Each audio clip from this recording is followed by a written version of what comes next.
जय श्री हरि मित्रों, स्वागत है आप सभी का आपके अपने YouTube चैनल तीज त्योहार और कथाएं में। आज हम सुनेंगे रवि प्रदोष व्रत की कथा। शास्त्रों में ऐसा वर्णन है कि जिस भी वार को जो प्रदोष पड़ता है उस दिन की ही कथा पढ़नी और सुननी चाहिए। इससे भगवान शिव और माँ गौरी की कृपा प्राप्त होती है। तो आइए, कथा शुरू करने से पहले आप लोगों से एक छोटी सी रिक्वेस्ट है। हमारे चैनल पर सभी प्रकार की कथाएं एवं आरती उपलब्ध हैं।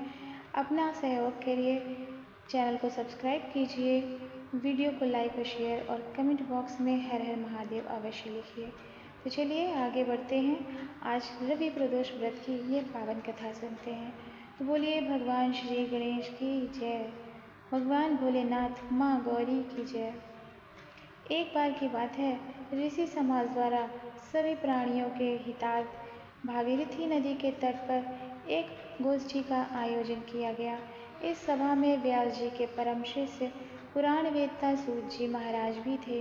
सूत जी को देखकर सभी ऋषि मुनियों ने खड़े होकर उन्हें प्रणाम किया। महाज्ञानी सूत जी ने भक्ति भाव से सभी को आशीर्वाद दिया और सबको आसन पर विराजमान होने का संकेत किया। मुनिगण श्रद्धा भाव से सूत जी महाराज से पूछते हैं कि हे महाराज, कली काल में शंकर की भक्ति किस आराधना द्वारा उपलब्ध होगी? कृपया हम लोगों को बताने की कृपा करें, क्योंकि कलयुग के सभी प्राणी पाप कर्म में लिप्त रहेंगे, वेद शास्त्रों से विमुख रहेंगे, उनकी इस तरफ धार्मिक रूप से कोई रुचि नहीं होगी। जब पुण्य क्षीण हो जाएंगे तो मनुष्य की बुद्धि बुरे कर्मों की ओर स्वतः ही प्रेरित हो जाएगी, जिससे दुर्विचारी पुरुष वंश सहित समाप्त हो जाएंगे। इस भूमंडल पर जो मनुष्य ज्ञानी होकर ज्ञान की शिक्षा नहीं देता, उस पर परमपिता परमेश्वर कभी प्रसन्न नहीं होते हैं। हे महामुनि, ऐसा कौन सा व्रत है जिससे मनवांछित फल की प्राप्ति होती है? कृपा करके बताएं। ऐसा सुनकर सूत जी कहने लगे, हे श्रेष्ठ मुनियों, आप सभी धन्यवाद के पात्र हैं। जो ऐसे विचार आपको आए हैं, ये बहुत ही सराहनीय है। आप वैष्णव अग्रगण्य हैं, क्योंकि आपके हृदय में सदा परहित की भावना होती है। आज मैं आप लोगों से उस व्रत के बारे में बताता हूँ जिसके करने से सभी पापों से मुक्ति मिलती है। धन वृद्धि, दुख विनाशक, सुख समृद्धि प्राप्त कराने वाला और संतान प्राप्ति कराने वाला, मनोवांछित फल की इच्छा प्राप्ति कराने वाला यह व्रत है। इस व्रत को आप सभी सुने। इस व्रत का बखान भगवान शिव ने माँ सती को किया था।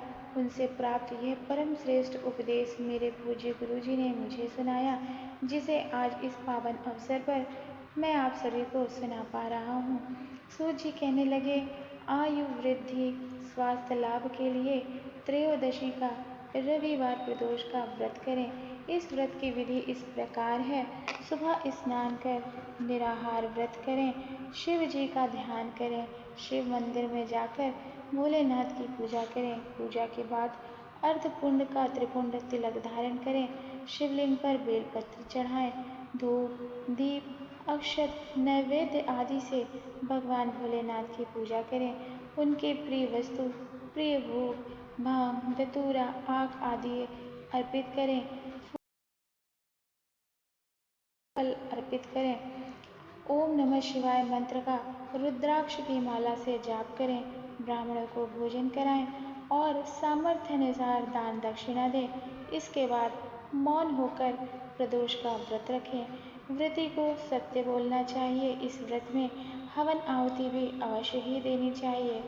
तब ऋषिगण बोले, हे पूज्यवर, आपने यह बताया कि यह व्रत परम गोपनीय, मंगलप्रद और कष्ट निवारक है।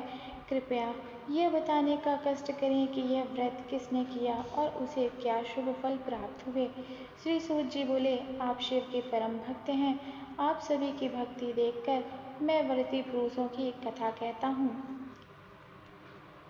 एक गांव में एक अति दीन ब्राह्मण निवास करता था।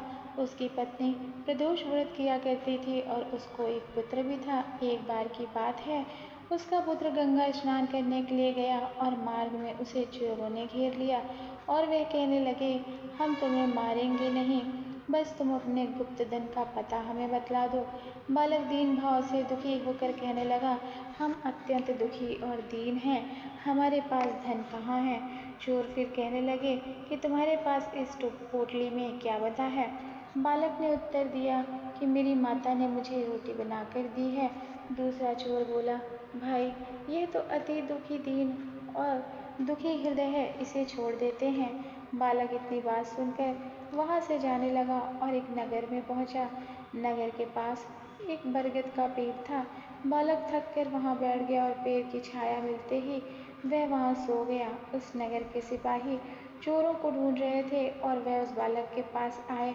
उसे चोर समझकर राजा के पास ले गए और राजा ने उसे कारावास की आज्ञा दे दी।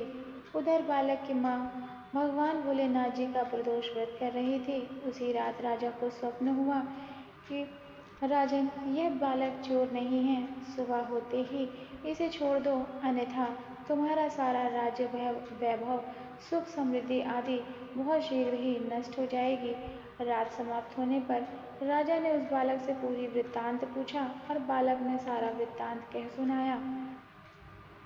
बालक की बातें सुनकर राजा ने सिपाही को भेजकर उसके माता पिता को बुलाने का आदेश दिया। राजा ने जब उन्हें भयभीत देखा तो कहा कि आप सभी चिंता न करें, आपका बालक निर्दोष है। हम आपकी दरिद्रता देखकर 5-5 गांव दान में देते हैं।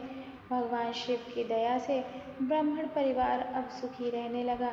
इस प्रकार से जो कोई भी व्रती इस व्रत को करता है उसे आनंद की प्राप्ति होती है, और जिस भी वार की जो कथा होती है वह उस प्रदोष व्रत की कथा सुनता, पढ़ता और सुनाता है तो उसे भी सुख समृद्धि और संतान की प्राप्ति होती है।